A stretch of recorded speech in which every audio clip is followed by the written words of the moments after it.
ಮತ್ಸ್ಯತರಂಗ.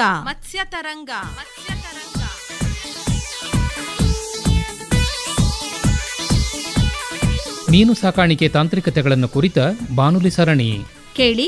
ಮತ್ಸ್ಯತರಂಗ. ಬಂಗಡಿ ಮೀನು ಬಳಕಿದಾಗ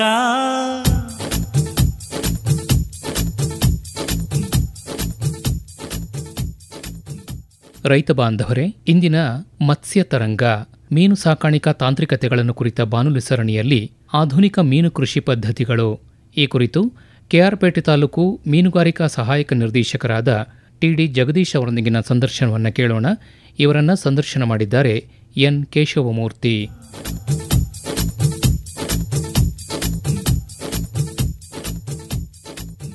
ಜಗದೀಶ್ ಅವರಿಗೆ ನಮಸ್ಕಾರ.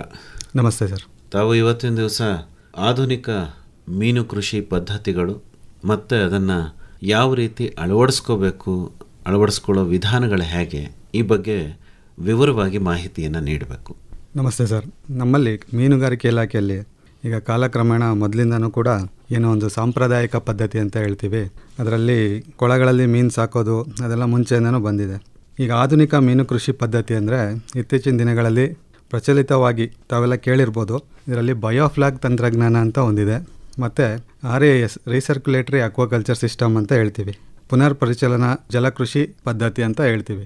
ಈ ಎರಡು ವ್ಯವಸ್ಥೆಗಳು ಇತ್ತೀಚಿನ ದಿನಗಳಲ್ಲಿ ನಮ್ಮಲ್ಲಿ ಮೀನುಗಾರಿಕೆ ಇಲಾಖೆಯಲ್ಲಿ ಈ ಪ್ರಧಾನಮಂತ್ರಿ ಮತ್ಸ್ಯ ಸಂಪದ ಯೋಜನೆ ಇದು 1922-23ರಿಂದ ಶುರುವಾಗಿದ್ದು, ಅಲ್ಲಿಂದ ಈ ಎರಡು ವ್ಯವಸ್ಥೆಗಳು ಏನು ಹೇಳೋದು ಹೆಚ್ಚಿನ ರೀತಿಯಲ್ಲಿ ಇದು ಬಳಸ್ಕೊತಾ ಇದ್ದಾರೆ ರೈತರು, ಹಾಗೂ ಈ ವಿಧಾನಗಳನ್ನ ಅನುಸರಿಸ್ತಾ ಇದ್ದಾರೆ. ಮುಖ್ಯವಾಗಿ ಇದರಲ್ಲಿ ಮೊದಲನೇದಾಗಿ ನಾವು ಬಯೋಫ್ಲಾಗ್ ತಂತ್ರಜ್ಞಾನ ಅನ್ನೋದನ್ನು ತಗೊಳ್ಳೋಣ ಸರ್. ಈ ಬಯೋಫ್ಲಾಗ್ ತಂತ್ರಜ್ಞಾನ ಇಲ್ಲಿ ಈ ಹೆಸರಲ್ಲೇ ಹೇಳಂತದಿದೆ. ಬಯೋ ಅಂದರೆ ಜೈವಿಕ, ಫ್ಲಾಗ್ ಅಂದರೆ ಒಗ್ಗೂಡುವಿಕೆ ಅಂತ ಹೇಳ್ತೀವಿ. ಈ ಬಯೋಫ್ಲಾಗ್ ತಂತ್ರಜ್ಞಾನ ಮೂಲತಃ ಇದು 1970ರಲ್ಲಿ ಒಂದು ಫ್ರೆಂಚ್ ರಿಸರ್ಚ್ ಇನ್ಸ್ಟಿಟ್ಯೂಟಿಂದ ಜಾಗ ಬಂದು ತಾಹಿತಿ ಅಂತ ಹೇಳಿ ಫ್ರಾನ್ಸಿಂದ ಇದೊಂದು ಉದ್ಭವಿಸಿದಂಥ ಒಂದು ಜಲಕೃಷಿ ವ್ಯವಸ್ಥೆ. ಈ ಜಲಕೃಷಿ ವ್ಯವಸ್ಥೆ ಕಾಲಕ್ರಮೇಣ 1980 ಮತ್ತು 90ರಲ್ಲಿ ಮೊದಲನೇ ಬಾರಿಗೆ ಏನು ಒಂದು ಕಮರ್ಷಿಯಲ್ ಆಗಿ ಏನಂತ ಹೇಳ್ತೀವಿ ಅದು ಅಲ್ಲಿಂದ ಬಳಕೆಗೆ ಬಂದಂಥದ್ದು. ಇದನ್ನು ನಾವು ಬೆಲೈಸ್ ಅಕ್ವಾಕಲ್ಚರ್ ಸಿಸ್ಟಮ್ ಅಂತಲೂ ಕರಿತೀವಿ ಇಂಗ್ಲೀಷಲ್ಲಿ, ಯಾಕೆಂದರೆ ಬೆಲೈಸ್ ಅನ್ನೋದು ಅದೊಂದು ಫಾರಮ್, ಇದು ಕೂಡ ತಾಹಿತಿನಲ್ಲಿ ಇರ್ತಕ್ಕಂಥದ್ದು. ಕಾಲಕ್ರಮೇಣ ಇಸ್ರೇಲ್ ಮತ್ತು ಅಮೆರಿಕ ಹೀಗೆ ಇದು ವ್ಯಾಪಕವಾಗಿ ಈ ಒಂದು ಪದ್ಧತಿ ಹರಡ್ತಾ ಬಂತು. ಮೂಲತಃ ಅಲ್ಲಿ ಬಳಸ್ತಾ ಇದ್ದಿದ್ದು ಸ್ವಲ್ಪ ಚಾನಲ್ ಕ್ಯಾಟ್ ಫಿಶು, ಈ ಥರ ಕೋಲ್ಡ್ ವಾಟರ್ ಫಿಶ್ ಅಂತ ಹೇಳ್ತೀವಿ. ಸೊ ಅಲ್ಲಿ ಮೀನುಗಳಿಗೆ ಇದನ್ನು ಬಳಸ್ತಿತ್ತು. ಈ ಕಾಲಕ್ರಮೇಣ ಈಗ ವಾರ್ಮ್ ವಾಟರ್ ಫಿಶಸ್ಸು ಏನಂತೀವಿ ನಾವು, ಇನ್ಲ್ಯಾಂಡ್ ಫಿಶಸ್ ಅಂತ ಹೇಳ್ತೀವಿ, ಅದನ್ನು ಕೂಡ ಈಗ ಈ ವ್ಯವಸ್ಥೆನಲ್ಲಿ ಬಳಸ್ತಾ ಇದ್ದಾರೆ. ಇದು ಭಾರತಕ್ಕೆ ಬಂದಿರತಕ್ಕಂಥದ್ದು ಈಗ ಇತ್ತೀಚಿನ ದಿನಗಳಲ್ಲಿ ನಾವು ಆಧುನಿಕ ಅಂತ ಹೇಳ್ತೀವಿ.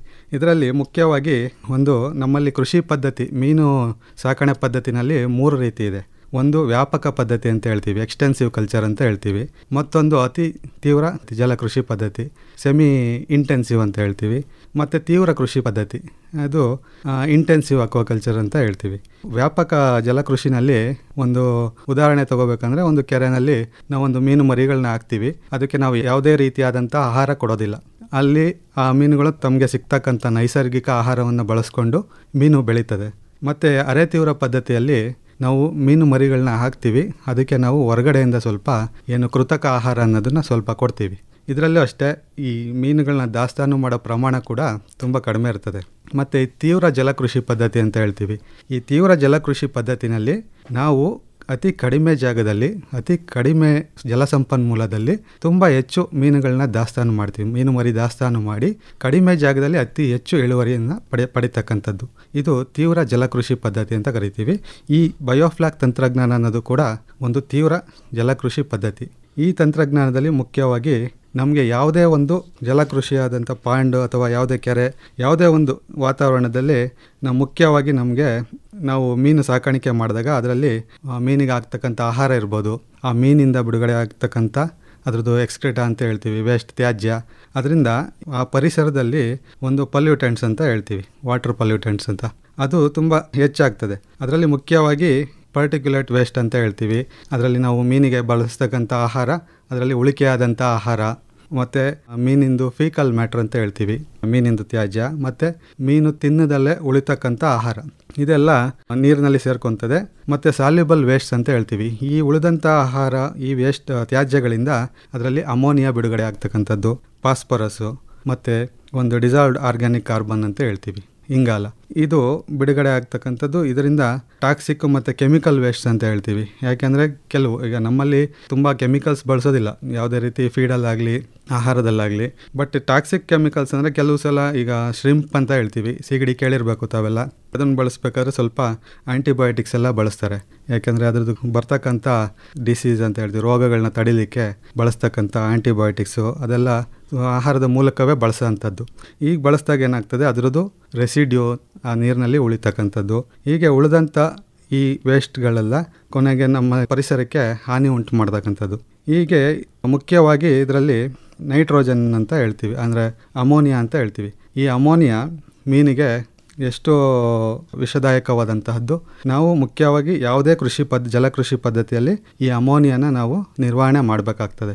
ಈ ಮುಖ್ಯವಾಗಿ ಈ ಬಯೋಫ್ಲಾಕ್ ತಂತ್ರಜ್ಞಾನ ಅಂತ ಏನು ಹೇಳಿದ್ನಲ್ಲ, ಇದರಲ್ಲಿ ನಾವು ಈ ಅಮೋನಿಯಾ ನಿರ್ವಹಣೆ ಮಾಡಲಿಕ್ಕೆ ಜೈವಿಕ ವ್ಯವಸ್ಥೆನ ನಾವು ಉಪಯೋಗಿಸ್ಕೊತೀವಿ. ಜೈವಿಕ ವ್ಯವಸ್ಥೆ ಅಂದರೆ ನಾನು ಆಗಲೇ ಹೇಳಿದೆ, ಬಯೋಫ್ಲಾಕ್ ಅಂದರೆ ಜೈವಿಕ ಒಗ್ಗೂಡುವಿಕೆ ಅಂತ ಹೇಳಿ. ಈ ಜೈವಿಕ ಒಗ್ಗೂಡುವಿಕೆ ಅಂದರೆ ಮುಖ್ಯವಾಗಿ ನಾನು ಈ ಜಲಕೃಷಿ ವಾತಾವರಣದಲ್ಲಿ ಬರ್ತಕ್ಕಂಥದ್ದು ಇದೆಲ್ಲ ವೇಸ್ಟ್ ಹೇಳಿದೆ. ಇದನ್ನು ನಾವು ಅದರಲ್ಲಿರ್ತಕ್ಕಂಥ ಜೈವಿಕ ಅಂಶಗಳಿಂದನೇ ಬಿಡುಗಡೆ ಆಗ್ತಕ್ಕಂಥ ಈ ಅಮೋನಿಯಾನ ಕಡಿಮೆ ಮಾಡೋದು. ಇದು ಯಾವ ರೀತಿ ಅಂದರೆ, ಈಗ ಒಂದು ಜಲಕೃಷಿ ವ್ಯವಸ್ಥೆನಲ್ಲಿ ನಮ್ಮಲ್ಲಿ ಅದನ್ನು ಮೀನು ಹಾಕಿರ್ತೀವಿ, ಅದಕ್ಕೆ ಆಹಾರ ಕೊಡ್ತಿರ್ತೀವಿ, ಮತ್ತು ಅದರಲ್ಲಿ ಆ ವಾತಾವರಣದಲ್ಲಿ ನಾನು ಆಗಲೇ ಹೇಳಿದಾಗೆ ಆ ಒಂದು ವಾತಾವರಣದಲ್ಲಿ ನಮಗೆ ಉಪಯೋಗ ಆಗ್ತಕ್ಕಂತಹ ಬ್ಯಾಕ್ಟೀರಿಯಾಗಳಿರ್ತದೆ, ಅನುಪಯುಕ್ತವಾದಂತಹ ಬ್ಯಾಕ್ಟೀರಿಯಾಗಳು ಕೂಡ ಇರ್ತದೆ. ನಮಗೆ ಉಪಯೋಗ ಆಗ್ತಕ್ಕಂಥ ಬ್ಯಾಕ್ಟೀರಿಯಾಗಳನ್ನ ಉಪಯೋಗಿಸ್ಕೊಂಡು ಇಲ್ಲಿ ಉತ್ಪತ್ತಿ ಆಗ್ತಕ್ಕಂಥ ಅಮೋನಿಯಾನ ನಿರ್ವಹಣೆ ಮಾಡೋದು. ಮತ್ತು ಅದೇ ಉಪಯುಕ್ತ ಬ್ಯಾಕ್ಟೀರಿಯಾ ಮೀನಿಗೆ ಆಹಾರವಾಗಿ ಪರಿವರ್ತನೆ ಆಗ್ತಕ್ಕಂಥದ್ದು. ಇದು ಮುಖ್ಯವಾದ ಈ ಬಯೋಫ್ಲಾಕ್ ತಂತ್ರಜ್ಞಾನ ಅಂತ ಹೇಳಿದ್ರೆ. ಮತ್ತು ಈ ಬಯೋಫ್ಲಾಕ್ ವ್ಯವಸ್ಥೆನಲ್ಲಿ ನಾನು ಹೇಳಿದೆ, ಜಲಕೃಷಿ ಪರಿಸರದಲ್ಲಿ ಮುಖ್ಯವಾಗಿ ಇರ್ತಕ್ಕಂಥದ್ದು ಆಲ್ಗೆ ಅಂತ ಹೇಳ್ತೀವಿ, ಡಯಾಟಮ್ಸ್ ಅಂತ ಇರ್ತದೆ, ಬ್ಯಾಕ್ಟೀರಿಯಾ ಇರ್ತದೆ, ಪ್ರೋಟೋಜೋನ್ಸ್ ಅಂತ ಹೇಳ್ತೀವಿ, ಮತ್ತು ಪ್ಲಾಂಕ್ಟನ್ಸ್ ಅಂತ ಹೇಳ್ತೀವಿ. ಈ ಪ್ಲಾಂಕ್ಟನ್ಸಲ್ಲಿ ಮುಖ್ಯವಾದ ಮೀನಿಗೆ ಆಹಾರ ಈ ಪ್ಲಾಂಕ್ಟನ್ಸು. ಇದರಲ್ಲಿ ಪ್ಲಾಂಕ್ಟನ್ಸಲ್ಲಿ 2 ವಿಧ ಇರ್ತದೆ. ಒಂದು ಫೈಟೋ ಪ್ಲಾಂಕ್ಟನ್ ಅಂತ ಹೇಳ್ತೀವಿ, ಸೂಕ್ಷ್ಮ ಸಸ್ಯಜೀವಿಗಳು, ಮತ್ತು ಝೂ ಪ್ಲಾಂಕ್ಟನ್ ಅಂತ ಹೇಳ್ತೀವಿ, ಪ್ರಾಣಿ ಸೂಕ್ಷ್ಮ ಜೀವಿಗಳು. ಮತ್ತು ಇದರಲ್ಲಿ ಪರ್ಟಿಕ್ಯುಲೇಟ್ ಮ್ಯಾಟರ್ಸ್ ಅಂತ ಹೇಳಿದೆ, ನಾನು ಆಗಲೇ ಹೇಳಿದೆ, ನಾವು ಆಗ್ತಕ್ಕಂಥ ಆಹಾರದ ಉಳಿಕೆದೆಲ್ಲ ಇರ್ತದೆ. ಈ ಎಲ್ಲ ಅಂಶಗಳು ಸೇರಿ ಒಗ್ಗೂಡುತ್ತದೆ. ಈ ಒಗ್ಗೂಡಿಕೆನೇ ನಾವು ಫ್ಲಾಕ್ ಅಂತ ಹೇಳ್ತೀವಿ.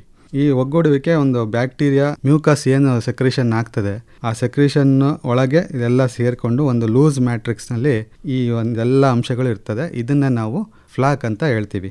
ಈ ಫ್ಲಾಕ್ನ ನಾವು ನಿರ್ವಹಿಸೋದು ಹೇಗೆ ಅನ್ನೋದನ್ನು ನಾವು ತಿಳ್ಕೊಳ್ಳೋಣ.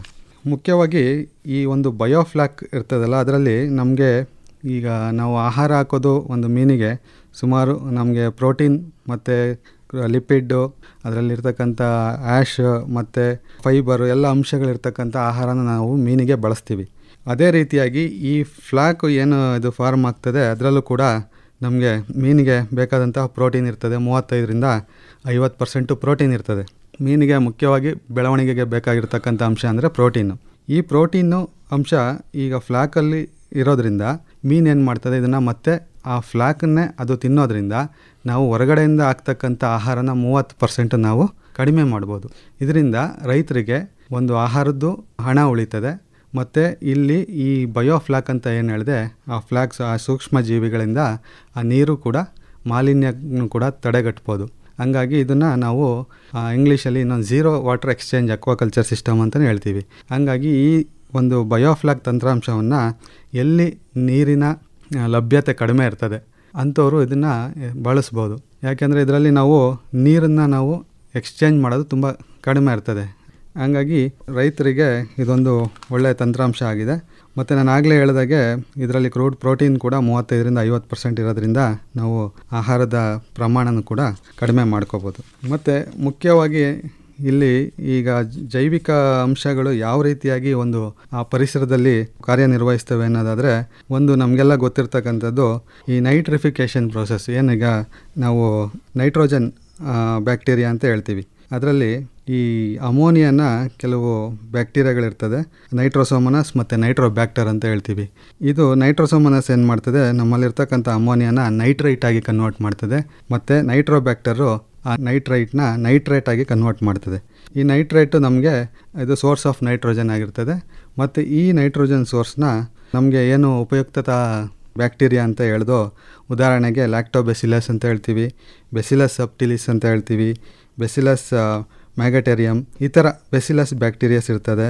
ಮತ್ತು ಲಿಪೋಪೆಪ್ಟೈಡ್ಸು ಮತ್ತು ಆರ್ಗ್ಯಾನಿಕ್ ಆಸಿಡ್ಸು ಈ ಬ್ಯಾಕ್ಟೀರಿಯಾದಿಂದ ಬಿಡುಗಡೆ ಆಗ್ತಕ್ಕಂಥ ಒಂದು ಕಾಂಪೌಂಡ್ಗಳು ನಮಗೆ ಹಾರ್ಮ್ಫುಲ್ ಬ್ಯಾಕ್ಟೀರಿಯಾ ಅಂತ ಹೇಳ್ತೀವಿ. ನಮಗೆ ಮೀನಿನ ಬೆಳವಣಿಗೆನ ತಗ್ಗಿಸ್ತಕ್ಕಂಥ ಕೆಲವು ಬ್ಯಾಕ್ಟೀರಿಯಾಗಳನ್ನ ಈ ಎಲ್ಲ ಬ್ಯಾಕ್ಟೀರಿಯಾಗಳು ಕಡಿಮೆಗೊಳಿಸ್ತವೆ ಆ ವಾತಾವರಣದಲ್ಲಿ.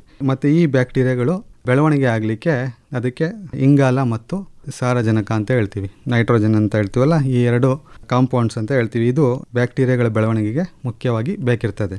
ಈ ಜಲಕೃಷಿ ವ್ಯವಸ್ಥೆಯಲ್ಲಿ ನಾವು ಕಾರ್ಬನ್ ಮತ್ತು ನೈಟ್ರೋಜನ್ ಈ ಎರಡೂ ರೇಷಿಯೋ ಅಂತ ಹೇಳ್ತೀವಿ. ಅದನ್ನು ನಾವು 10:1 ರೇಷಿಯೋದಲ್ಲಿ ಕಾರ್ಬನ್ 10 ಮತ್ತು ನೈಟ್ರೋಜನ್ನು 1 ಈ ರೇಷಿಯೋನಲ್ಲಿ ನಾವು ಆ ಜಲಕೃಷಿ ವ್ಯವಸ್ಥೆಯಲ್ಲಿ ಅದನ್ನು ನಿರ್ವಹಿಸಬೇಕಾಗ್ತದೆ. ಹೀಗೆ ನಿರ್ವಹಿಸೋದ್ರಿಂದ ನಾನು ಈಗಾಗಲೇ ಹೇಳ್ದಂಗೆ ನಮಗೆ ಉಪಯುಕ್ತತಾ ಏನು ಬ್ಯಾಕ್ಟೀರಿಯಾಗಳಿರ್ತದೆ ಅದರ ಬೆಳವಣಿಗೆಗೆ ಇದು ತುಂಬ ಅನುಕೂಲವಾಗಿರತಕ್ಕಂಥ ವಾತಾವರಣ ಸೃಷ್ಟಿ ಮಾಡ್ತದೆ. ಈಗ ಮುಖ್ಯವಾಗಿ ಈ ಒಂದು ಬಯೋಫ್ಲಾಕ್ ಕೊಳಗಳ ತಯಾರಿ ಯಾವ ರೀತಿ ಮಾಡೋದು ಅಂತ ಹೇಳಿ ನಾನು ಹೇಳ್ತೀನಿ. ಮೊದಲನೇದಾಗಿ ನಮ್ಮಲ್ಲಿ ಬಯೋಫ್ಲಾಕ್ ಕೊಳಗಳಲ್ಲಿ ಸುಮಾರು ವಿಧಗಳಿದ್ದಾವೆ. ಒಂದು, ತಮ್ಮಲ್ಲಿ ಇರ್ತಕ್ಕಂಥ ಜಾಗದಲ್ಲಿ ಒಂದು HDPE ಲೈನರ್ ಏನು ಬರ್ತದೆ, ಲೈನರ್ ಹಾಕಿ ನೀವು ಕೊಳ ನಿರ್ಮಾಣ ಮಾಡ್ಕೋಬೋದು. ಮತ್ತು ಸಿಮೆಂಟ್ ಕೊಳಗಳನ್ನ ನಿರ್ಮಾಣ ಮಾಡ್ಕೋಬೋದು. ಅದೇ ರೀತಿಯಾಗಿ ನಿಮಗೆ ಈಗ ಫ್ರೇಮ್ಸ್ ಬರ್ತದೆ, ಐರನ್ ಫ್ರೇಮ್ಸ್ನ ನೀವು ವೃತ್ತಾಕಾರದಲ್ಲಿ ನೀವು ಅದನ್ನು ಫ್ರೇಮ್ಸ್ನ ಹಾಕಿ ಅದರೊಳಗಡೆ ನೀವು HDPE ಲೈನರ್ ಹಾಕ್ಕೊಂಡು ಕೊಳ ನಿರ್ಮಾಣ ಮಾಡ್ಕೊಳಕ್ಕಂಥದ್ದು. ಇದರಲ್ಲಿ ಬಯೋಫ್ಲಾಕ್ ಕೊಳ ನಿರ್ಮಾಣ ಮಾಡಲಿಕ್ಕೆ ನಮ್ಮಲ್ಲಿ ಒಂದು ಸ್ಟ್ಯಾಂಡರ್ಡ್ ಆಪರೇಟಿಂಗ್ ಸಿಸ್ಟಮ್ ಅಂತ ಹೇಳ್ತೀವಿ, SOP. ಅದರ ಪ್ರಕಾರ ಕೊಳದ ಸುತ್ತಳತೆ 4 ಡಯಾಮೀಟರ್ ಕೊಳ ಮತ್ತು 1.5 ಮೀಟರು ಆಳ ಇರಬೇಕು ಕೊಳ. ಈಗಿರ್ತಕ್ಕಂಥ ಕೊಳ ನಿರ್ಮಾಣ ಮಾಡಿದ್ರೆ ಮತ್ತು ನಿಮಗೆ ಇದರಲ್ಲಿ ಸುಮಾರು 15,000 ಲೀಟ್ರು ನೀರು ಹಿಡಿತಕ್ಕಂಥ ಕೊಳ ಇದು. ಮತ್ತು ಇದರಲ್ಲಿ ನಿಮಗೆ ಸೆಂಟ್ರಲ್ ಡ್ರೈನೇಜ್ ಸಿಸ್ಟಮ್ ಅಂತೇಳಿ ಮಾಡಬೇಕಾಗ್ತದೆ.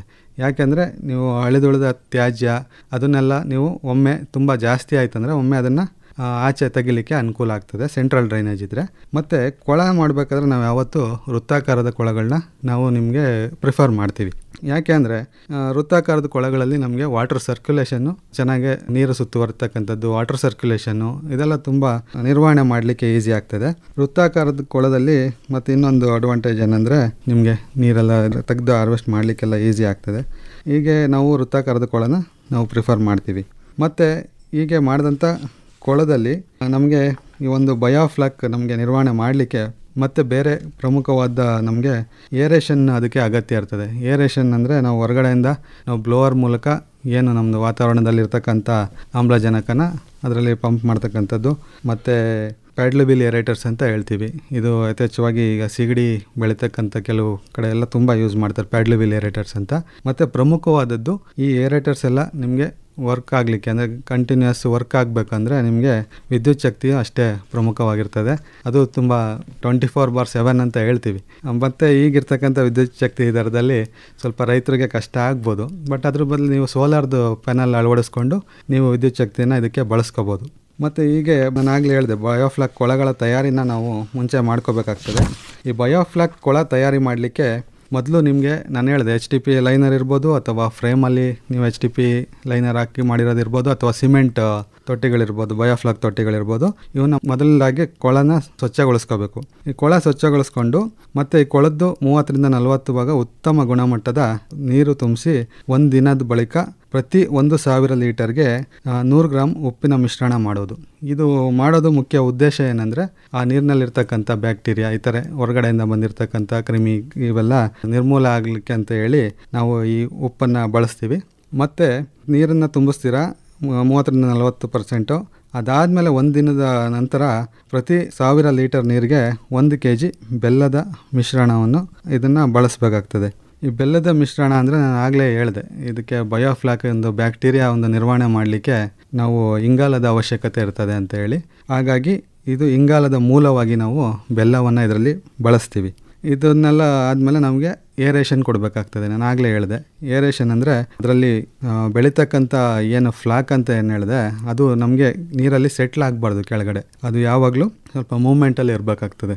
ಹಾಗಾಗಿ ಇದಕ್ಕೆ ಏರೇಷನ್ನ ಬಳಸ್ತೀವಿ. ಮತ್ತು ಇಷ್ಟೆಲ್ಲ ಮಾಡಿದ ಮೇಲೆ ಬಯೋಫ್ಲಾಕ್ ಪೂರ್ಣ ಪ್ರಮಾಣದಲ್ಲಿ ರೂಪುಗೊಳ್ಬೇಕು ಅಂದರೆ 7 ದಿನ ಬೇಕಾಗ್ತದೆ. ಅದಕ್ಕೆ ನಾವು ಇಷ್ಟೆಲ್ಲ ತುಂಬಿಸಿ ಅದಕ್ಕೆ ನಾವು ಇನಾಕ್ಯುಲಮ್ ಸೇರಿಸಿರ್ತೀವಿ. ಇನಾಕ್ಯುಲಮ್ಮು ಯಾವ ರೀತಿ ಮಾಡೋದು ಅಂತ ನಾನೀಗ ಹೇಳ್ತೀನಿ.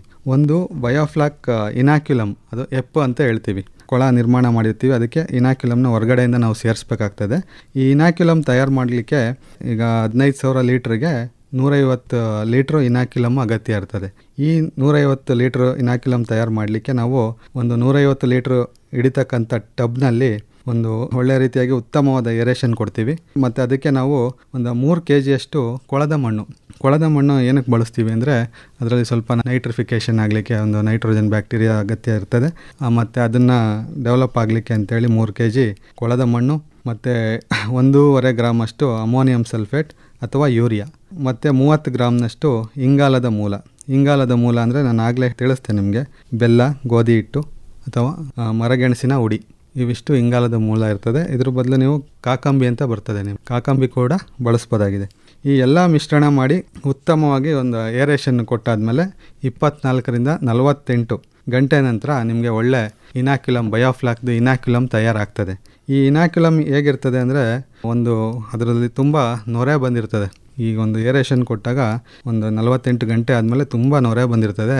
ಆಗ ನೀವು ತಿಳ್ಕೊಬೇಕು ಇದರಲ್ಲಿ ಬಯೋಫ್ಲಾಕ್ ಇನಾಕ್ಯುಲಮ್ ಸಂಪೂರ್ಣವಾಗಿ ತಯಾರಿದೆ ಅಂತ. ಈ ತಯಾರಾದಂಥ ಬಯೋಫ್ಲಾಕ್ನ ನಾವು ಒಂದು ಮೀನು ಸಾಕಣೆ ಕೊಳ ಮಾಡಿರ್ತೀವಿ, ಬಯೋಫ್ಲಾಕ್ ಸಾಕಣೆ ಕೊಳ, ಅದಕ್ಕೆ ನಾವು ಇನಾಕ್ಯುಲಮ್ನ ಸೇರಿಸ್ತೀವಿ. ಹೀಗೆ ಸೇರಿಸೋದ್ರಿಂದ ನಾವು ಇದನ್ನು ಪ್ರತಿದಿನ ಕೊಳಕ್ಕೆ ಸೇರಿಸಿ ಆದಮೇಲೆ ಇಂಗಾಲದ ಮೂಲನ ನಾವು ಕೊಡ್ತಾ ಇರಬೇಕಾಗ್ತದೆ. ಯಾಕೆಂದರೆ ಅಲ್ಲಿ ಫ್ಲಾಕ್ ಬ್ಯಾಕ್ಟೀರಿಯಾ ಏನಿರ್ತದೆ ಅದು ಡೆವಲಪ್ ಆಗಲಿಕ್ಕೆ ಇಂಗಾಲದ ಮೂಲ ಅತ್ಯವಶ್ಯಕ ಇರ್ತದೆ. ಇಂಗಾಲದ ಮೂಲನ ಕೊಡ್ತಾ ಇರ್ತೀವಿ. ಈಗ ಬಯೋಫ್ಲಾಕ್ ವ್ಯವಸ್ಥೆಯಲ್ಲಿ ಇಂಗಾಲ ಮತ್ತು ಸಾರಜನಕ ಅನುಪಾತ ನಿರ್ವಹಣೆ ಹೇಗೆ ಮಾಡಬೇಕು ಅನ್ನೋದನ್ನ ನಾನು ಹೇಳ್ತೀನಿ. ಇದರಲ್ಲಿ ಉದಾಹರಣೆಗೆ ನಾವೀಗ ಒಂದು ಕೊಳದಲ್ಲಿ ಒಂದು 100 kg ಮೀನನ್ನ ದಾಸ್ತಾನು ಮಾಡಿರ್ತೀವಿ ಅಂತ ಇಟ್ಕೊಂಡ್ರೆ ನಮಗೆ ಅದರಲ್ಲಿ ಕೃತಕ ಆಹಾರ ನಾವು 4% ಬಾಡಿ ವೆಯ್ಟ್ ಪ್ರಕಾರ ನಾವು ಮೀನಿಗೆ ಆಹಾರ ಕೊಡಬೇಕಾಗ್ತದೆ.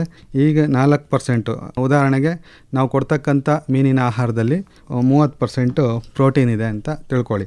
ಆ 30% ಪ್ರೋಟೀನ್ ಅಂದರೆ ನಮಗೆ ಅದರಲ್ಲಿ 4% ಬಾಡಿ ವೆಯ್ಟಂಗೆ 4 kg ಆಗ್ತದೆ 100 kg ಮೀನಿಗೆ. ಆ ಕೊಡ್ತಕ್ಕಂಥ 4 kgನಲ್ಲಿ ನಮಗೆ 30% ಪ್ರೋಟೀನ್ ಅಂದರೆ ಅದರಲ್ಲಿ 1.2 kg ಅಷ್ಟು ನಮಗೆ ಪ್ರೋಟೀನ್ ಅಂಶ ಇರ್ತದೆ. ಆ ಪ್ರೋಟೀನ್ ಅಂಶದಲ್ಲಿ ನಮಗೆ 16% ಸಾರಜನಕ ಅಂತ ಹೇಳ್ತೀವಿ. ಅದರಲ್ಲಿ 0.192% ಅಷ್ಟು kg ನಮಗೆ ಸಾರಜನಕದ ಅಂಶ ಇರ್ತದೆ. ಇನ್ನು ತ್ಯಾಜ್ಯ ಬಂದು ನಮಗೆ 0.144 kg ಅಷ್ಟು ಅದರಲ್ಲಿ ತ್ಯಾಜ್ಯ ಇರ್ತದೆ. ಇದು ನಾನು 100 kg ದಾಸ್ತಾನು ಮಾಡ್ತಿರ್ತಕ್ಕಂಥ ಫಿಶ್ಶಿಗೆ ನಾನು ಇದು ತಿಳಿಸಿದೆ. ಮತ್ತು ಇದಕ್ಕೆ ನಮಗೆ 0.114 kg ತ್ಯಾಜ್ಯ ಅಂತ ಹೇಳಿದ್ರೆ ನಮಗೆ ಇದಕ್ಕೆ ನಾವು 10%, 10:1 ಅಂತ ನಾನು ಆಗಲೇ ಹೇಳಿದೆ. ಒಂದು ಭಾಗ ಸಾರಜನಕಕ್ಕೆ ನಾವು ಇಂಗಾಲ 10 ಭಾಗ ಕೊಡಬೇಕಾಗ್ತದೆ. ಹಂಗಾಗಿ 1.44 kg ಅಷ್ಟು ನಾವು ಇಂಗಾಲನ ಹಾಕಬೇಕಾಗ್ತದೆ. ಇದು 100 kg ಒಂದು ಮೀನನ್ನು ದಾಸ್ತಾನು ಮಾಡಿದರೆ. ಅದೇ ರೀತಿಯಾಗಿ ನೀವು ಇದನ್ನು ಕ್ಯಾಲ್ಕುಲೇಟ್ ಮಾಡ್ಕೋಬೋದು. ನಿಮ್ಮದು ಕೊಳ ಎಷ್ಟಿದೆ, ಎಷ್ಟು ಫೀಡ್ ಆಗ್ತಾಯಿದ್ದೀರಾ, ಎಷ್ಟು ಪ್ರಮಾಣದಲ್ಲಿ ನಾವು ಇಂಗಾಲ ಅದಕ್ಕೆ ಕೊಡಬೇಕು ಅನ್ನೋದನ್ನು ನೀವು ನಿಮ್ಮ ಕೊಳಕ್ಕೆ ತಕ್ಕಂತೆ ಅದನ್ನು ನೀವು ಕ್ಯಾಲ್ಕುಲೇಟ್ ಮಾಡ್ಕೋಬೇಕಾಗ್ತದೆ. ನಾನು ಇಂಗಾಲದ ಮೂಲ ಇರ್ತಕ್ಕಂಥ ಕೆಲವು ವಸ್ತುಗಳಂದರೆ ಈ ಕಾಕಂಬಿ ಅಂತ ನಾನು ಆಗಲೇ ಹೇಳಿದೆ.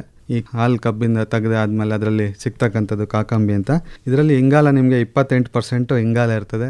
ಮತ್ತು ನಾವು ಸಕ್ಕರೆ ಬಳಸ್ಬೋದು, ಸಕ್ಕರೆ ಸ್ವಲ್ಪ ಕಾಸ್ಟ್ಲಿ ಇರ್ತದೆ, ಹಂಗಾಗಿ ಸಕ್ಕರೆ ಬಳಸಲಿಕ್ಕಾಗಲ್ಲ. ಅದರಲ್ಲೂ ಕೂಡ ನಮಗೆ 40% ಇಂಗಾಲ ಇರ್ತದೆ. ಅಕ್ಕಿ ಹಿಟ್ಟು ಬಳಸ್ಬೋದು, ಅದರಲ್ಲೂ 40% ಇಂಗಾಲದ ಅಂಶ ಇರ್ತದೆ. ಮತ್ತು ಪಾಲಿಶ್ ತೌಡು ಅದರಲ್ಲಿ 43% ಇರ್ತದೆ. ಮರಗೆಣಸಿನ ಹುಡಿನಲ್ಲೂ ಕೂಡ 46% ಇಂಗಾಲ ಇರ್ತದೆ. ಬೆಲ್ಲದಲ್ಲಿ 28.8% ಇಂಗಾಲ ಅಂಶ ಇರ್ತದೆ. ಇದು ಇಂಗಾಲದ ಅಂಶ ಇರ್ತಕ್ಕಂಥದ್ದನ್ನು ಇಲ್ಲಿವರೆಗೂ ನಾನು ಹೇಳಿದೆ. ಈಗ ನಾವು ಒಂದು ಮೀನು ಮರಿ ಬಿತ್ತನೆ ಮಾಡಬೇಕಾದ್ರೆ ನಾವು ಬಯೋಫ್ಲಾಕ್ ಬಳಕೆಯಿಂದ ಒಳ್ಳೆ ಪೌಷ್ಟಿಕಾಂಶತೆಯಾದ ಮೀನು ಪಡಿಬೇಕಂದ್ರೆ ನಾವು ಅದಕ್ಕೆ ಈ ವ್ಯವಸ್ಥೆಗೆ ಸೂಕ್ತವಾಗಿರ್ತಕ್ಕಂಥ ಮೀನು ಮರಿಗಳನ್ನ ನಾವು ಬಿತ್ತನೆ ಮಾಡಬೇಕಾಗ್ತದೆ. ಯಾಕೆಂದರೆ ಈ ಬಯೋಫ್ಲಾಕ್ ವ್ಯವಸ್ಥೆ ಏನಿದೆ ಇದು ನಮ್ಮದು ಸ್ವಲ್ಪ ಇನ್ವೆಸ್ಟ್ಮೆಂಟು ಜಾಸ್ತಿ ಇರ್ತದೆ. ಹಂಗಾಗಿ ನಾವು ಅದಕ್ಕೆ ತಕ್ಕಂತಹ ನಮಗೆ ಆದಾಯ ಜಾಸ್ತಿ ಬರ್ತಕ್ಕಂತಹ ಸ್ವಲ್ಪ ಬೆಲೆ ಜಾಸ್ತಿ ಸಿಗ್ತಕ್ಕಂಥ ಮೀನನ್ನು ನಾವು ದಾಸ್ತಾನು ಮಾಡಬೇಕಾಗ್ತದೆ. ಮತ್ತು ಈ ವ್ಯವಸ್ಥೆಗೆ ಸೂಕ್ತವಾದ ತಳಿಗಳಂದರೆ ನಾವು ತಿಲಾಪಿಯಾ ಅಂತ ಹೇಳ್ತೀವಿ. ತಿಲಾಪಿಯಾದಲ್ಲಿ ನಮ್ಮಲ್ಲಿ ಈಗ ಮಾನೋಸೆಕ್ಸ್ ವೆರೈಟಿ ತಿಲಾಪಿಯಾ ಬರ್ತದೆ. ಅದರಲ್ಲಿ ನಿಮಗೆ ಮರಿ ಕೊಡಬೇಕಾದ್ರೆ ಗಂಡು ಮೀನುಗಳನ್ನೇ ಕೊಡ್ತಾರೆ. ಮತ್ತು ಇದರಲ್ಲಿ ಹೈಬ್ರಿಡ್ ಗಿಫ್ಟ್ ಅಂತ ಹೇಳ್ತೀವಿ, ಜೆನೆಟಿಕಲಿ ಇಂಪ್ರೂವ್ಡ್ ಫಾರ್ಮ್ ತಿಲಾಪಿಯಾ ಅಂತ ಹೇಳಿ.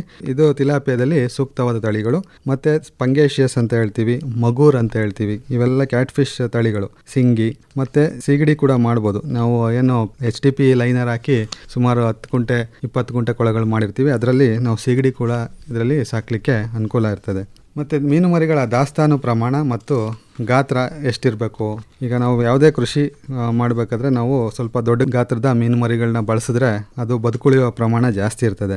ಹಾಗಾಗಿ ಇದರಲ್ಲೂ ಕೂಡ ತಿಲಾಪಿಯಾ ನೀವು ದಾಸ್ತಾನು ಮಾಡೋದಾದರೆ 4-5 ಸೆಂಟಿಮೀಟ್ರ್ ಇರ್ತಕ್ಕಂಥ ಮರಿಗಳನ್ನ ಪ್ರತಿ 1000 ಲೀಟರ್ಗೆ 100ರಿಂದ 150 ಸಂಖ್ಯೆ ದಾಸ್ತಾನು ಮಾಡ್ಬೋದು.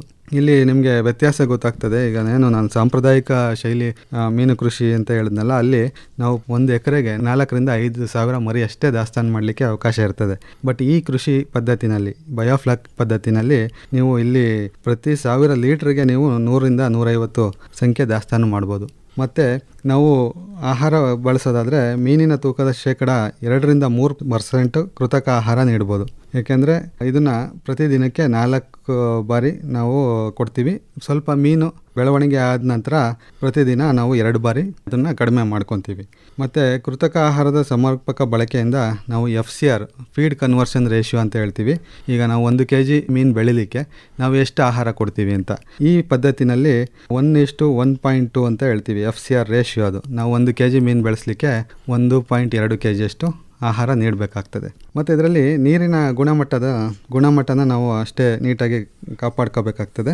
ಆಮ್ಲಜನಕ ಮತ್ತು ಅಮೋನಿಯಾ, ನೈಟ್ರೇಟು, ರಸಸಾರ ಮತ್ತು ನೀರಲ್ಲಿರ್ತಕ್ಕಂಥ ಕ್ಷಾರತೆ, ಇದನ್ನೆಲ್ಲ ನಾವು ಪ್ರತಿದಿನ ನೋಡಿ ನಿರ್ವಹಿಸುವ ಮೂಲಕ ಗುಣಮಟ್ಟನ ನಿರ್ವಹಣೆ ಮಾಡ್ಬೋದಾಗಿದೆ.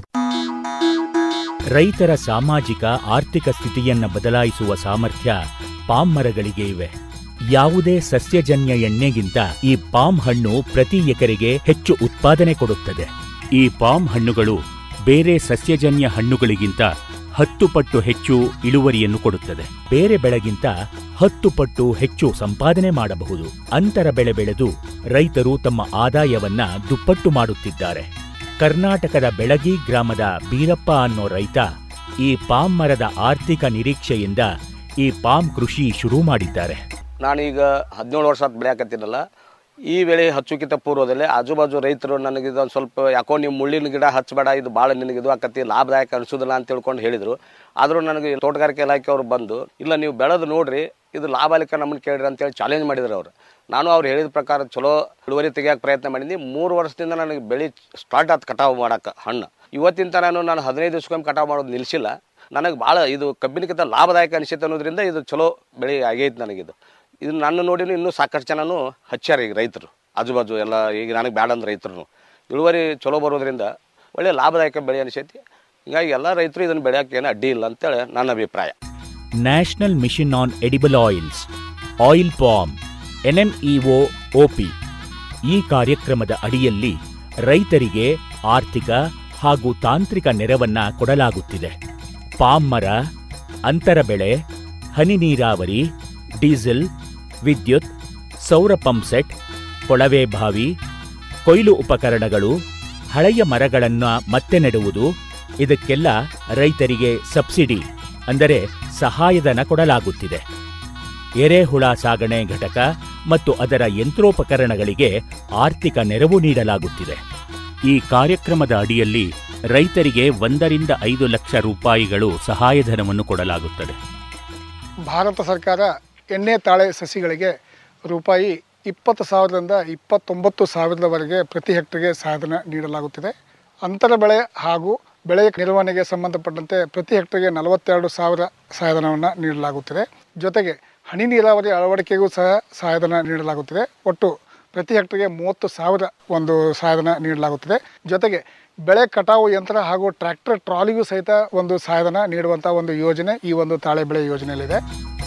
ಪಾಮ್ ಕೃಷಿ ನಮ್ಮ ದೇಶದ ರೈತರಿಗೆ ಒಂದು ವರವಾಗಿದೆ. ರೈತರು ಆರ್ಥಿಕ ಸ್ವಾವಲಂಬನೆ ಮತ್ತು ಸಮೃದ್ಧಿಯನ್ನು ಪಾಮ್ ಕೃಷಿಗಾರಿಕೆಯಿಂದ ಪಡೆಯಬಹುದು. ಅದೇ ರೀತಿಯಾಗಿ ಈಗ ಮತ್ತೊಂದು ವಿಧಾನ ಆಧುನಿಕ ಮೀನು ಕೃಷಿ ಪದ್ಧತಿ ಅಂದರೆ ಅದು ರೀಸರ್ಕ್ಯುಲೇಟರಿ ಅಕ್ವಾಕಲ್ಚರ್ ಸಿಸ್ಟಮ್ ಅಂತ ಹೇಳ್ತೀವಿ.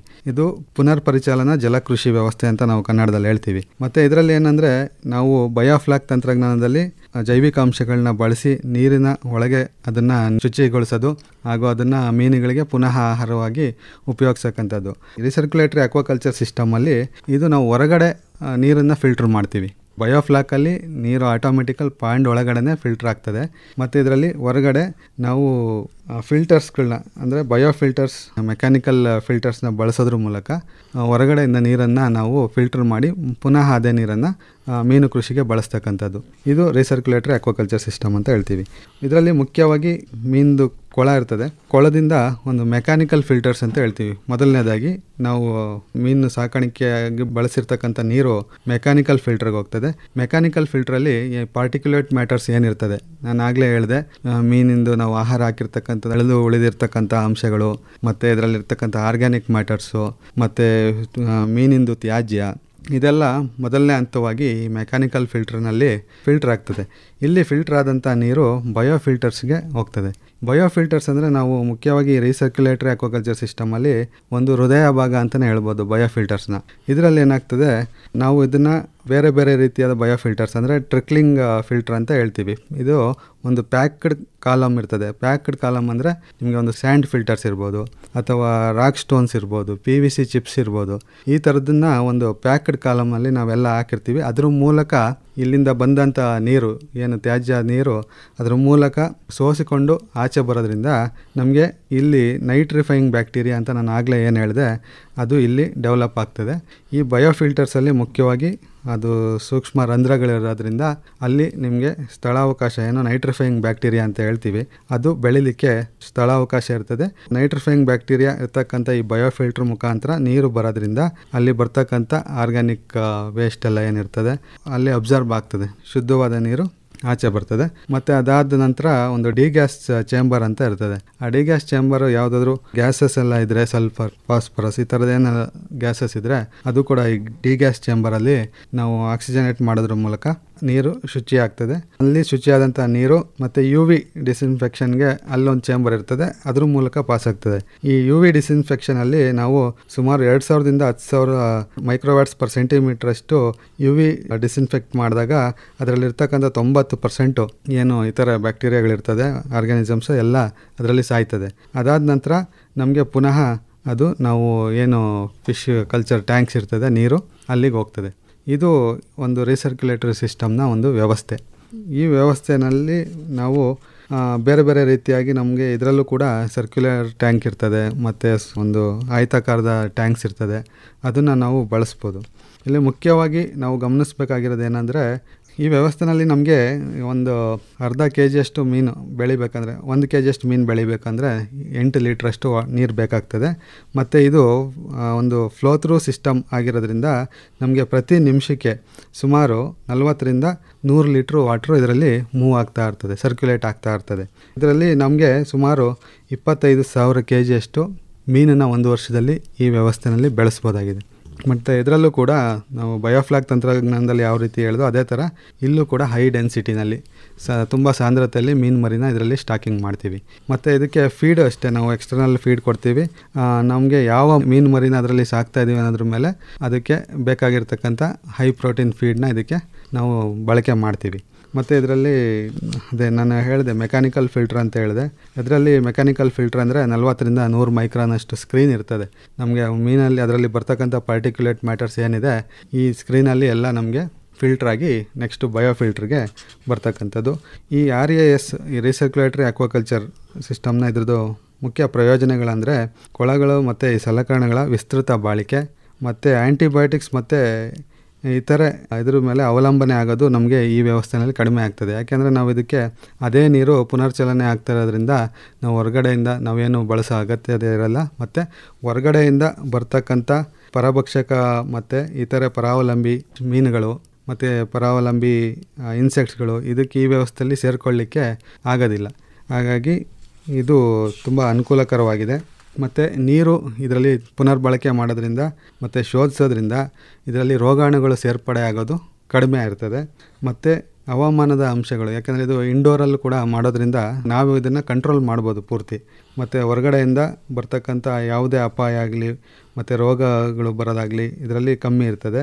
ಮತ್ತು ಇದರಲ್ಲಿ ಲೈವ್ ಫಿಶ್ ನಮಗೆ ಲೈವ್ ಇರೋದ್ರಿಂದ ನಮಗೆ ಮಾರ್ಕೆಟ್ ಮಾಡಲಿಕ್ಕೂ ಕೂಡ ಅನುಕೂಲ ಆಗ್ತದೆ. ಜನ ನಿಮ್ಮಲ್ಲಿ ಅಲ್ಲಿಗೆ ಬಂದು ಮೀನನ್ನ ತೊಗೊಳ್ತಾರೆ, ತಾಜಾ ಮೀನು ಇರ್ತದೆ. ಹಾಗಾಗಿ ನಿಮ್ಮ ಜಾಗಕ್ಕೆ ಬಂದು ಜನ ಅದನ್ನು ಕೊಂಡ್ಕೊತಾರೆ. ಮತ್ತು ನೀರು ಇದರಲ್ಲಿ ಮಿತ ಬಳಕೆ ಇರ್ತದೆ. ಮುಖ್ಯವಾಗಿ ಇದು ನೀರಿನ ಅವಶ್ಯಕತೆ ತುಂಬ ಕಡಿಮೆ ಇರೋದ್ರಿಂದ ಎಲ್ಲಿ ನೀರು ಕಡಿಮೆ ಇರ್ತದೋ ಅಂಥವರು ಇದನ್ನು ಮಾಡ್ಬೋದು. ಮತ್ತು ನೀರಿನ ಮಿತ ಬಳಕೆ ಮಾಡೋದ್ರಿಂದ ನಾವು ಮುಂದಿನ ಪೀಳಿಗೆಗೂ ಕೂಡ ನೀರನ್ನು ಉಳಿಸ್ಬೋದು. ಮತ್ತು ಈ RAS ಘಟಕ ನಿರ್ಮಾಣ ಮಾಡಲಿಕ್ಕೆ ಒಂದು ಏನೇನು ಬೇಕಂತ ಹೇಳಿ ನಾನು ಹೇಳ್ತೀನಿ. ಶಾಖ ನಿರೋಧಕ ಶೆಡ್ ಒಂದು ಕಟ್ಟಡ ಬೇಕು, ಮತ್ತು ಆಹಾರ ಸಾಮಗ್ರಿಗಳನ್ನ ದಾಸ್ತಾನು ಮಾಡಲಿಕ್ಕೆ ಒಂದು ಕೊಠಡಿ ಅವಶ್ಯಕತೆ ಇರ್ತದೆ. ಇದಕ್ಕೊಂದು ಪಂಪ್ ಹೌಸ್ ಬೇಕಿರುತ್ತೆ. ಮತ್ತು ಮೀನು ಕೊಳಗಳು, ನೀವು ಇದನ್ನು ನಿಮ್ಮ ಅವಶ್ಯಕತೆಗೆ ತಕ್ಕಂಗೆ ಈ ಕೊಳಗಳನ್ನ ನಿರ್ಮಾಣ ಮಾಡ್ಕೋಬೋದು. ಮತ್ತು ಇದನ್ನು ಸಿಮೆಂಟ್ ಟ್ಯಾಂಕ್ಗಳು ಮಾಡ್ಕೋಬೋದು ಅಥವಾ FRP ಟ್ಯಾಂಕ್ಗಳನ್ನ ಕೂಡ ಬಳಸ್ಬೋದು. ಮತ್ತು ನೀರಿನ ಸಂಗ್ರಹಣೆ ಟ್ಯಾಂಕ್ ಇದಕ್ಕೆ ಬೇಕಾಗ್ತದೆ. ಮತ್ತು ಫಿಲ್ಟರ್ಗಳು, ಬಯೋಫಿಲ್ಟರು ಮತ್ತು UV ಘಟಕಗಳು. ಮತ್ತು ವಿದ್ಯುದೀಕರಣಕ್ಕೆ ನಿಮಗೆ ಎಲೆಕ್ಟ್ರಿಸಿಟಿ ಬೇಕು, ಅದಕ್ಕೆ ನೀವು ಸೋಲಾರ್ ಕೂಡ ಬಳಸ್ಬೋದು ಅಥವಾ ಬ್ಯಾಕಪ್ಗೆ ಜನ್ರೇಟರ್ಸ್ನ ಯೂಸ್ ಮಾಡ್ಬೋದು. ಮತ್ತು ಆಟೋಮೆಟಿಕ್ ಫೀಡರ್ಸು ಅವಶ್ಯಕತೆ ಇದ್ದರೆ ಬಳಸ್ಬೋದು. ಇಲ್ಲ ನೀವೇ ಫೀಡ್ ಮಾಡ್ತೀರಿ ಅಂದರೆ ಇದು ಅವಶ್ಯಕತೆ ಇರೋದಿಲ್ಲ. ಮತ್ತು ಏರೇಷನ್ ಸಿಸ್ಟಮ್ ಬೇಕಾಗ್ತದೆ. ಮತ್ತು ನೀರು ಪರೀಕ್ಷೆ ಕಿಟ್ಟು ಬೇಕಾಗ್ತದೆ. ಮತ್ತು ಇದ್ರದ್ದು ಮುಖ್ಯ ಅಂದರೆ ಅನಾನುಕೂಲತೆಯೂ ಇರ್ತದೆ. ಏನಾದರೂ ಒಂದು ಸಿಸ್ಟಮ್ ಇದೆ ಅಂದರೆ ಇದ್ರದ್ದು ಅನಾನುಕೂಲತೆ ಕೂಡ ಇರ್ತದೆ. ಇದೇನೆಂದರೆ ಮುಖ್ಯವಾಗಿ ಎಲೆಕ್ಟ್ರಿಸಿಟಿ, ಇದು 24/7 ಒಂದು ಎಲೆಕ್ಟ್ರಿಸಿಟಿ ಬೇಕಿರ್ತದೆ. ಮತ್ತು ಇದಕ್ಕೆ ತಾಂತ್ರಿಕವಾಗಿ ತುಂಬ ನುರಿತ ಆಗಿರ್ತಕ್ಕಂಥ ಅನುಭವ ಇರ್ತಕ್ಕಂಥವ್ರು ಟೆಕ್ನಾಲಜಿಸ್ಟ್ ಇದಕ್ಕೆ ಬೇಕಿರ್ತದೆ. ಯಾಕೆಂದರೆ ರೈತರು ಸಾಮಾನ್ಯವಾಗಿ ಸಾಮಾಜಿಕ ಮಾಧ್ಯಮಗಳಲ್ಲಿ ನೋಡಿಬಿಟ್ಟು ನಾವು ಮಾಡ್ಬೋದು ಅಂತೇಳಿ ಇದನ್ನು ಬಳಸ್ಲಿಕ್ಕೆ ಹೋಗ್ತಾರೆ. ಹಾಗಾಗಿ ಮೊದಲು ನೀವು ಇದನ್ನು ಮಾಡಬೇಕಂದ್ರೆ ಸ್ವಲ್ಪ ತಾಂತ್ರಿಕವಾಗಿ ನೀವು ಅದ್ರ ಬಗ್ಗೆ ಚೆನ್ನಾಗಿ ತಿಳ್ಕೊಂಡು ನೀವು ಅದನ್ನು ಮುಂದುವರಿಸ್ಬೇಕಾಗ್ತದೆ. ಮತ್ತು ಈ RAS ಈ ಘಟಕಕ್ಕೆ ಸೂಕ್ತವಾದ ಮೀನಿನ ಪ್ರಭೇದಗಳು ಅಂದರೆ ನಮ್ಮಲ್ಲಿ ಸೀಬಾಸ್ ಅಂತ ಹೇಳಿ ಒಂದು ಬರ್ತದೆ, ಅದು ಬ್ರಾಕಿಶ್ ವಾಟರ್ ಅಂತ ಹೇಳ್ತೀವಿ. ಅದು ಸಿಹಿ ನೀರು ಮತ್ತು ಉಪ್ಪು ನೀರು ಎರಡಕ್ಕೂ ಅಡ್ಜಸ್ಟ್ ಆಗ್ತಕ್ಕಂಥದ್ದು. ಮತ್ತು ನಮ್ಮ ತಿಲಾಪಿಯಾ ಅಂತ ಹೇಳಿದೆ, ತಿಲಾಪಿಯಾ ಕೂಡ ಇದಕ್ಕೆ ಒಳ್ಳೆ ಹೊಂದ್ಕೊಳ್ಳೋ ಅಂಥ ಮೀನು. ಮತ್ತು ಪರ್ಲ್ ಸ್ಪಾಟ್ ಅಂತ ಹೇಳ್ತೀವಿ, ಎಟ್ರೋಪ್ಲಸ್ ಸುರ್ಟೆನ್ಸಿಸ್ ಅಂತ ಹೇಳಿ ಅದು. ಮತ್ತು ಪಂಗ್ಯಾಶಿಯಸ್ಸು. ಯಾಕೆಂದರೆ ಈಗ ಒಂದು RAS ಘಟಕವನ್ನು ಸ್ಥಾಪನೆ ಮಾಡಲಿಕ್ಕೆ ತುಂಬ ಖರ್ಚು ಜಾಸ್ತಿ ಇರ್ತದೆ. ಹಾಗಾಗಿ ಆ ಖರ್ಚಿಗೆ ತಕ್ಕನಂಗೆ ನಾವು ಮೀನು ಕೃಷಿ ಮಾಡಬೇಕಾಗ್ತದೆ. ಯಾಕೆಂದರೆ ನಾವು ಸೆಲೆಕ್ಟ್ ಮಾಡೋಂಥ ಸ್ಪೀಷೀಸು ನಮ್ಗೆ ಒಳ್ಳೆ ಆದಾಯ ತಂದುಕೊಡೋ ಅಂಥದ್ದು ಇರಬೇಕು. ಅದು ತುಂಬ ಜಾಸ್ತಿ ಬೆಲೆಗೆ ಮಾರಾಟ ಆಗಬೇಕಾಗ್ತದೆ. ಇಷ್ಟೆಲ್ಲ ಒಂದು ಈ ರೀಸರ್ಕ್ಯುಲೇಟರಿ ಅಕ್ವಾಕಲ್ಚರ್ ಸಿಸ್ಟಮ್ ಇದರಲ್ಲಿ ಬರ್ತಕ್ಕಂಥ ವಿಷಯಗಳು. ಇದನ್ನು ನೋಡಬೇಕು ಅಂದರೆ ಎಲ್ಲಿ ನೋಡ್ಬೋದು ಜಗದೀಶ್ ಅವರೇ? ಇದು ಪ್ರಧಾನ ಮಂತ್ರಿ ಮತ್ಸ್ಯ ಸಂಪದ ಯೋಜನೆ ಶುರು ಆದಮೇಲೆ ಇದರಲ್ಲಿ ಕೆಲವು ತುಂಬ ತಾಲೂಕುಗಳಲ್ಲೆಲ್ಲ ತುಂಬ ರೈತರು ಇದನ್ನು ಅಳವಡಿಸ್ಕೊಂಡಿದ್ದಾರೆ. ನೀವು ಇಲ್ಲಿ ಹತ್ತಿರದಲ್ಲಿ ಮೈಸೂರು ಝೋನ್ನಲ್ಲಿ ಕೂಡ ತುಂಬ ರೈತರು ಮಾಡ್ಕೊಂಡಿದ್ದಾರೆ. ಅದು ಪ್ರತಿ ತಾಲೂಕಿನಲ್ಲೂ ಕೂಡ ಘಟಕಗಳು 1-2 ಘಟಕ ಇದ್ದೇ ಇರ್ತದೆ ಸರ್. ಅಲ್ಲಿ ತಾವು ಬಂದರೆ ವೀಕ್ಷಿಸ್ಬೋದು. ಈ ಬಯೋಫ್ಲಾಕ್ ತಾಂತ್ರಿಕತೆ ಮತ್ತು RAS ಈ ಎರಡನ್ನೂ ಒಟ್ಟಿಗೆ ಮಾಡ್ಕೊಳಕ್ಕಾಗಲ್ವಾ? ಮಾಡ್ಬೋದು ಸರ್. ಎರಡನ್ನೂ ಮಾಡಿರ್ತಕ್ಕಂಥ ರೈತರು ಇದ್ದಾರೆ. ಈಗ ನಮ್ಮ KR ಪೇಟೆ ತಾಲೂಕಿನಲ್ಲೂ ಕೂಡ ರೈತರು ಮಾಡಿದ್ದಾರೆ. ಒಬ್ಬರೇ RAS ಮತ್ತು ಬಯೋಫ್ಲಾಕ್ ಎರಡನ್ನೂ ಕೂಡ ಮಾಡಿದ್ದಾರೆ.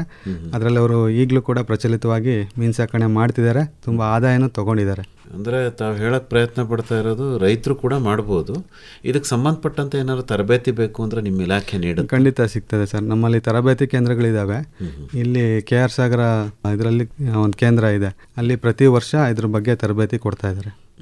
ಕಡಿಮೆ ನೀರಿನಲ್ಲಿ ಹೆಚ್ಚಿನ ಮೀನಿನ ಉತ್ಪಾದನೆ ಮಾಡುವಂಥ ತಾಂತ್ರಿಕತೆ ಇವು. ಹೌದು ಸರ್. ಅಲ್ವೇ? ಹೌದೌದು. ಹಾಗಾಗಿ ತರಬೇತಿ ಬೇಕು. ಸ್ವಲ್ಪ ಬಂಡವಾಳ ಹೇಳಿ. ಬಂಡವಾಳ ಸ್ವಲ್ಪ ನಾನು ಮುಂಚೆ ಹೇಳ್ದಂಗೆ ಜಾಸ್ತಿ ಇದೆ. ಯಾಕೆಂದರೆ ಇದಕ್ಕೆ ತುಂಬ ಫಿಲ್ಟರ್ಸ್ ಎಲ್ಲ ಬೇಕಾಗ್ತದೆ.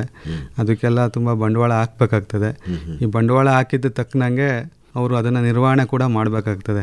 ಯಾಕೆಂದರೆ ಇಷ್ಟು ಬಂಡವಾಳ ಹಾಕಿ ನಾವು ಅದನ್ನು ಸರಿ ನಿರ್ವಹಣೆ ಮಾಡಲಿಲ್ಲ ಅಂದರೆ ಮಧ್ಯದಲ್ಲಿ ನಷ್ಟ ಆಗೋಂಥ ಚಾನ್ಸು ಜಾಸ್ತಿ ಇರ್ತದೆ. ಆದಾಯನೂ ಹಾಗೆ ಬರುತ್ತಾ?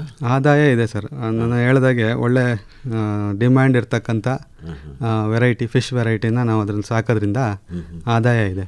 ಹೌದಾ? ಹೌದು ಸರ್. ಅಂದಾಜು ಏನು ಇದ್ರ ಎಕನಾಮಿಕ್ಸ್ ಏನು ಸರ್? ಎಕನಾಮಿಕ್ಸ್ ಅಂದರೆ ಆಗಲೇ ಹೇಳಿದಾಗೆ ಈ ಒಂದು ಬಯೋಫ್ಲಾಕ್ ಪಾಂಡ್ ಅಂತ ಹೇಳಿದೆ, ನಾವು 1 ಎಕರೆನಲ್ಲಿ 4,000 to 5,000 ಮರಿ ಸಾಕ್ತೀವಿ. ಬಟ್ ಕೆಲವು ರೈತರು ಈಗ 10 ಕುಂಟೆ ಜಾಗದಲ್ಲಿ ಈ ಬಯೋಫ್ಲಾಕ್ ತಂತ್ರಜ್ಞಾನದಲ್ಲಿ ಸುಮಾರು 12,000 to 13,000 ಮರಿ ಸ್ಟಾಕಿಂಗ್ ಮಾಡಿ ಸುಮಾರು 8 ಟನ್ನಷ್ಟು ಇಳುವರಿ ತೆಗೆದಿದ್ದಾರೆ.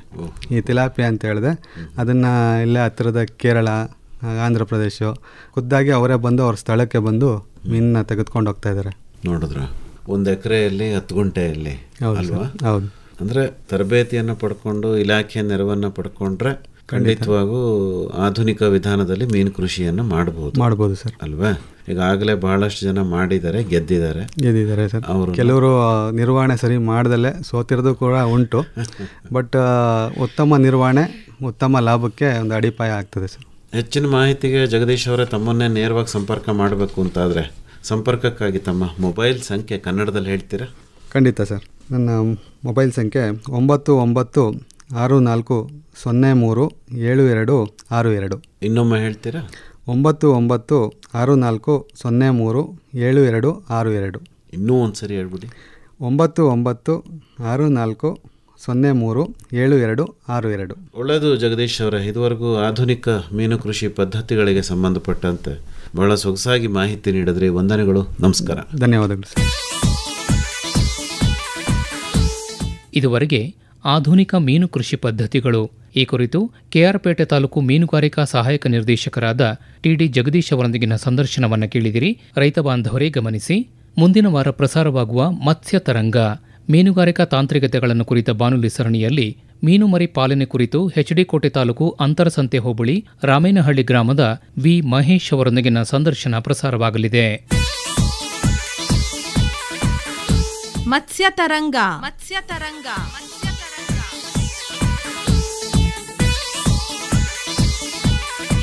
ಮೀನು ಸಾಕಣೆ ತಾಂತ್ರಿಕತೆಗಳನ್ನು ಕುರಿತ ಬಾನುಲಿ ಸರಣಿ ಆಲಿಸಿದಿರಿ. ಬಂಗಡಿ ಮೀನು ಬಳಕಿದಾಗ